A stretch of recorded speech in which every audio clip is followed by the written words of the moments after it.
Hey, good morning, guys. I'm sitting in my office on Monday morning, the day after the NorCal Fire Breather Championship, and just wanted to offer some reflections on the competition and the day and just overall how I felt like everything went. Stepping into the competition was was fun. I mean, I didn't expect to do as well. I honestly was feeling sick. I'd been battling a cold all week. Nothing too major. I was still able to come and coach classes, but I wasn't able to work out all week. I worked out once. I did a strength session that my coach right now, Yami, gave me, and so I had done some back squats and some cleans every minute on the minute. But for the most part, I didn't do anything. So that was Tuesday. Last weekend, I was at the coach's prep course, which was an awesome experience. I got to meet Miranda Oldroyd officially. I got to meet Yami Tekenen, who is Annie Thorisdottir's coach, Josh Bridges, Tyson, Miranda's husband over at CrossFit HQ, who does all the media for CrossFit. So I got to do a lot of really, really cool and interesting things. Spend some time with a lot of like-minded athletes, and so that was fun. But then moving on through the rest of the week, I just battled that cold all week. I didn't sleep much while I was at the coach's prep course. Travel was really, really crazy. So anyway, but it was a good day. So it was a good week, and I thought, everybody's either injured or got something going on, so might as well just jump in and show up for the comp and do the best you can. So I showed up, took some Dayquil that morning, and typically, you can ask my wife or anybody around me, I don't like to take really any medicine. I don't even like to take allergy medication or ibuprofen or anything like that. So Dayquil was a big step for me, but I did it so I could get out there and not have to worry about maybe some additional breathing issues, through the Metcons and stuff like that. The competition was great. I mean, there was only 8 guys out there, or 9 guys out there, I think, originally.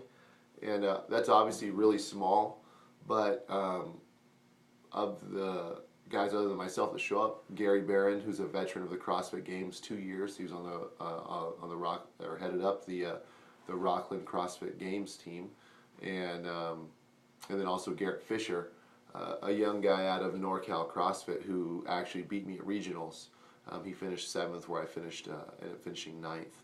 So that was good. I mean, I had some real competition out there, and then a couple of guys who I hadn't heard of, but box owners and young athletes. So you never know who's going to show up and who's going to do what. So the competition was good. It was nice to be able to go against a veteran in Gary, an up and comer like Garrett, and just see what was going to happen. The venue was Dixon High School, kind of random, out in Dixon, and Dixon is kind of nowhere, and then the high school is at the end of Dixon, so that was random, but the high school was nice enough, the track was nice enough, and but there was no spectators really. I love the support that we got from our box. There was a lot of us, a lot of you guys came out and supported me, which I thought was awesome. I appreciate that a lot. No vendors. There was a food vendor there on Saturday who did not come back because they obviously couldn't make any money with no spectators around. The thing that I really liked about this competition was the workouts. The workouts were really cool. Twist on Cindy. Instead of 5, 10, 15, it was 10, 15, 20. So the rounds obviously got cut down, and the arms actually got fatigued quite a bit faster, I think, than on a regular Cindy. For myself and Gary and Garrett, who ended up being the top 3 on that workout, we didn't really slow down much. We did kind of start breaking things up, but we rested for a few seconds, and then we're right back on it. So it was pretty much just a 20-minute AMRAP of just consistent movement. So the first workout was a version of Nasty Girls, which instead of doing the 50 air squats, we did 15 front squats with 135. We'll probably see that one in the gym in our box here pretty soon. We did a strict press. Actually, it was said strict press on the website, but it actually ended up being a clean into a strict press, so you didn't get to use the rack. couple other workouts, a nice cardio burner, and then a really high skill test, double under workout basically. Um, all of us know that double unders can come and go based on the day, so it was good to do well on that workout. At the end of the day, I mean, at the end of the 2 days, I finished first overall, and I got first on 3 out of the 5 workouts. So obviously, I guess when I broke down the workouts, I like those workouts a lot. But at the end of the day, I won. So I was excited about that. You know, nice little bit of prize money.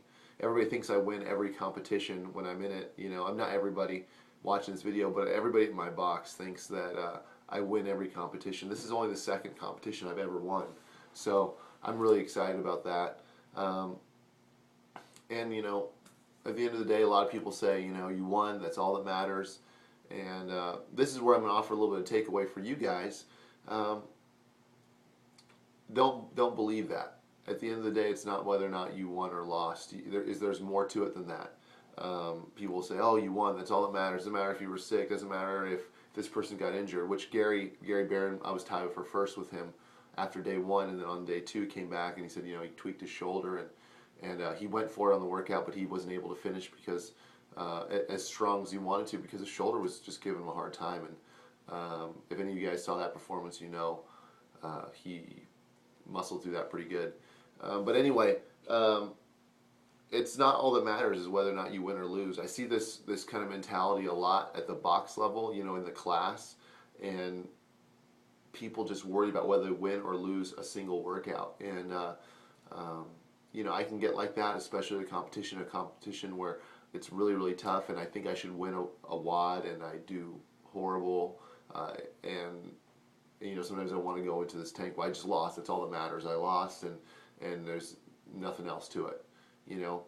But when you win or you lose, you need to be able to evaluate and take away what you did, and you know, what you can improve on, and where you fell apart, so that those things, those weaknesses that reveal themselves, you can fix. Those things that were strengths, you can build on, and you can accurately evaluate your own performance and your own potential for improvement. So I looked at this comp, and I saw the first WOD was 15 front squats, 7 muscle ups, and 10 hang cleans, and I thought, you know, I'll do pretty well on that. I know Gary's here, and he's got his butterfly muscle ups, and you know, front squats kind of affect my low back sometimes, and you know, 2nd or 3rd on that workout will be great. End up getting first, and first by a wide margin. Why is that? You know, I had to look at that, and so I look at that, and I actually have some notes on that workout. You know, not anything written down, but mentally I know, and I've already discussed with my wife, and we'll discuss, you know, further with other people why I did well in that workout. The next workout was a strict press overhead. Okay, I didn't win Orville, but I just did well at Orville, and I had the max shoulder overhead out of 60 guys, and it was 350 pounds. So I expected to go into this workout and win this workout. I took 4th out of 8 guys. So there was some notes and things I had to go back on that. And I almost mentally caved on that workout, and I saw a lot of mental weakness coming in. And you know, I had to remind myself it's not often, you know, whether we win or we lose, it's often how we win and how we lose. And I had to pull myself out of that kind of temper tantrum I already started throwing for about 15 minutes. Then workout 3 was that 20-minute AMRAP. Basically Cindy. I looked at a shorter guy like Gary and a young guy like Garrett, thinking he'd have the engine for the long workout. Gary for the you know, the shorter levers. I thought he'd benefit in that workout. And again, I would probably take 3rd in that workout, and I was okay with that. Looking into the workout, and I didn't want to make my move right there, and that was, you know, was part of the plan. I still thought I would win, even if I took 3rd. Ended up taking 1st in that workout, you know, by almost a full round. So that was, you know, it was good. So I have some notes on that as well. You know, and then you go into these next workouts, the 4th and 5th workout, and you know, you have all these plans, and you know, you just got to be able to look at these things. You got to be able to evaluate them, evaluate where you fell apart, how you felt, you know, that's where you kind of look at your condition going into the competition. I was a little bit sick. Did that affect me on day 2 of the competition and the running and cardio-based workout? Was my breathing an issue? Was was I able to get my heart rate down? And I was finding I was not able to do that. But you need to be able to look at those things, whether it be in any given class and any given workout, and just kind of be able to put together at least a little bit of a synopsis about how you did, how you can get better, where you did well, and where you didn't. That's the only way you guys are going to improve fast enough to stay up with the most competitive people in this community. So you guys, if you want to get better, you got to be able to evaluate yourself and not just look at whether you win or you lose. There's much more to it than whether you win or you lose. At the end of the day, if I looked at Orville and go, well, I lost, so I did horrible at that competition, that would make no sense. If at the end of the day I look at this competition, I go, I got first, so that means I'm better than Gary, better than Garrett, that makes no sense. There was 5 workouts over 2 days. It's who showed up that day, those days for those workouts, how those workouts played out, you know, and who had the best mix of fitness there. There's a lot of different CrossFit workouts, a lot of different venues, and two or three things that would have went, you know, that went my way would have went the other way, and things could have went differently. So you need to be able to look at those things to be able to get the most out of each competition. If you're trying to be a competitive athlete, I mean, if you're not and you just want to show up and you don't care, you win sometimes and you don't really know why, and you lose sometimes and you don't really know why, then that's fine. But you know, you show up and you play and you work hard and you want to get something from it. It's not just the hard work you put in at 3, 2, 1, go. It's more than that. It's the mental and you know, emotional investment you make into rehashing these workouts and rehashing the competition and how you feel. So anyway, that's all I have to say.